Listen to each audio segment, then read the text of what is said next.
সহযোগিতা এটা হলো আমাদেরকে জানাইতে হইব, ওই অঞ্চলের লোক থাকতে হইব 2-4-5 জন যথেষ্ট।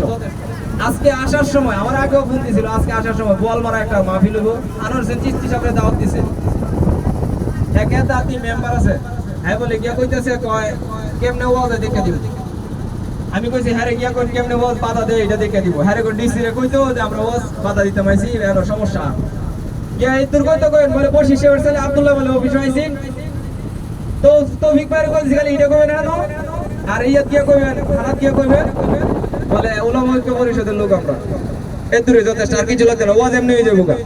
মেম্বার আর চেয়ারম্যান এমপিও বাধা দিতে তো না ইনশাআল্লাহ, যদি ঐক্যবদ্ধ দেয় আছে না মিছা। এই জন্য ঐক্যবদ্ধ থাকতে হবে। কি করতে হইব?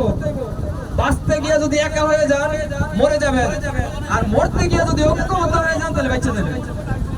পিঁপড়া দেখবে পানির উপরে, সরের মানুষ যারা যারা কইতে পারবো পানির উপরে পিঁপড়া অনেকটি একানো বাসে, মরে না একটাও, উল্টা এক করে বেড়াতে যায় কারণ হইলো এরা ঐক্যবদ্ধ হয়ে আছে। আমরা ঐক্যবদ্ধ হয়ে থাকতে হইব, এই জন্য চেষ্টা